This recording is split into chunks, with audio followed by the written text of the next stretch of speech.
বর্ষবরণের মূল অনুষ্ঠানস্থল রমনা বটমূলে জঙ্গি হামলার পুনরাবৃত্তি ঠেকাতে পর্যাপ্ত ব্যবস্থা নেওয়া হয়েছে বলে জানিয়েছেন স্বরাষ্ট্র প্রতিমন্ত্রী আসাদুজ্জামান খান কামাল। সেই সাথে যে কোনো ধরনের নাশকতা মোকাবিলায় আইনশৃঙ্খলা বাহিনীকে রাখা হয়েছে সর্বোচ্চ সতর্কাবস্থায়। রমনা বটমূলে বর্ষবরণের নিরাপত্তা ব্যবস্থা দেখতে গিয়ে তিনি সাংবাদিকদের এসব কথা জানান। মাহমুদুর রহমানের রিপোর্ট।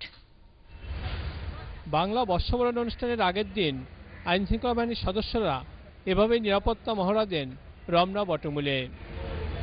পুলিশ র্যাবের পাশাপাশি ডিবির প্রশিক্ষিত সোয়াট টিমের সদস্যরা রমনা বটমূলকে ঘিরে নিরাপত্তা বলয় গড়ে তোলে।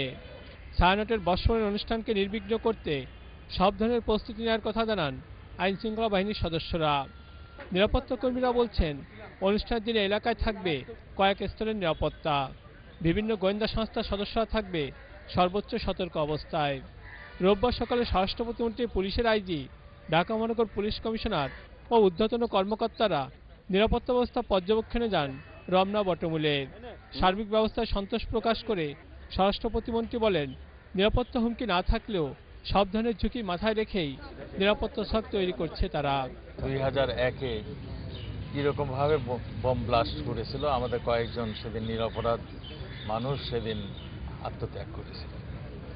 এই ধরনের ঘটনা যাতে না ঘটে সেই জন্য আমরা পর্যাপ্ত পরিমাণ ব্যবস্থা নিয়েছি। আমাদের পুলিশ, আমাদের র্যাব, আমাদের অন্যান্য যারা, যেমন আমাদের সেনাবাহিনীর, ওই নৌবাহিনীর ডুবুরি, আমাদের ফায়ার ব্রিগেড, আমাদের সবাই এখানে উপস্থিত থাকবে।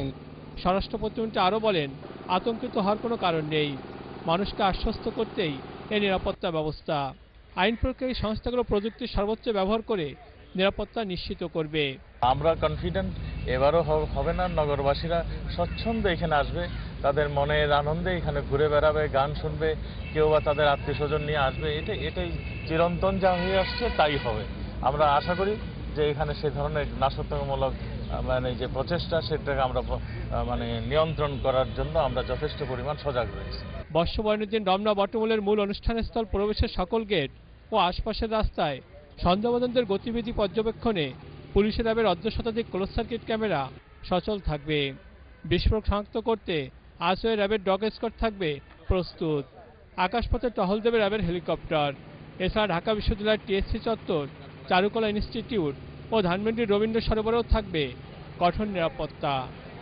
মাহমুদুর রহমান, এটিএন বাংলা, ঢাকা।